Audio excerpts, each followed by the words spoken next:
Supramonte, regno pauroso nella fantasia di chi ne vive lontano. Impenetrabile, dove le rocce e le piante danno l'immagine dell'origine della terra, e non c'è acqua fuorché quella del cielo, raccolta nei buchi delle rocce o nei cavi degli alberi, caduti nelle notti di tempesta.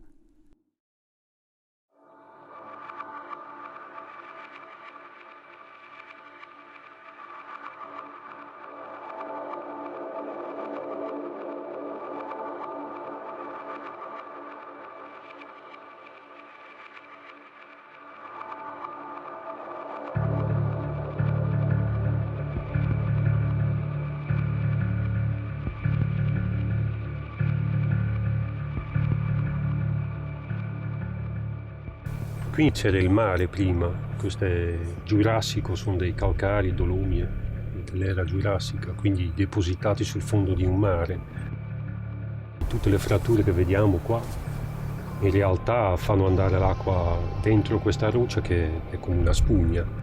Nel Supramonte è molto difficile trovare sorgenti che scorrono in superficie.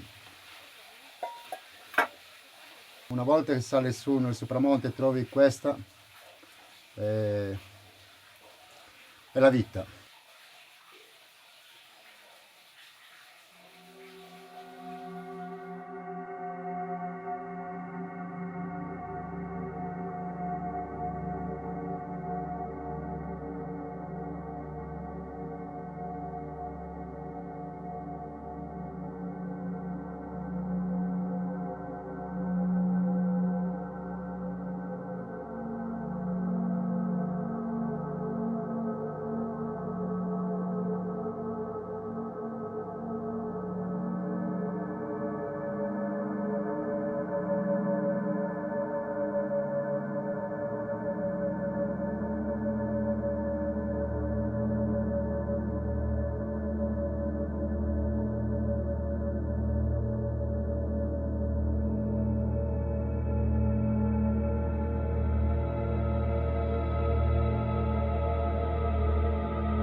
Buongiorno Belli, come va? Sì, buongiorno, bene, bene. Buongiorno, Voce, Primus. ciao, Cosa stai voce. facendo? Sto facendo il formaggio e insegnando a mio figlio a fare il formaggio come lo facevamo un tempo e come si è sempre fatto qui da noi.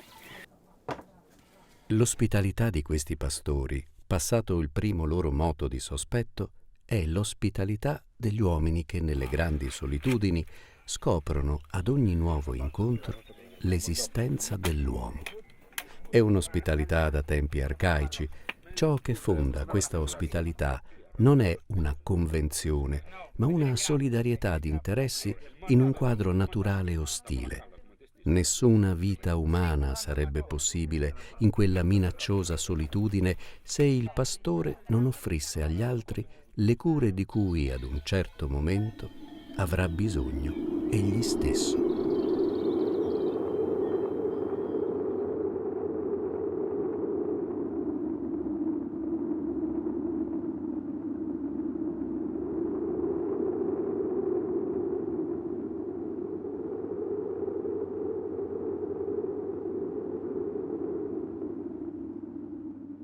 Vedi Isido, no? Qua siamo nel cuore del Supramonte, guarda, una tranquillità.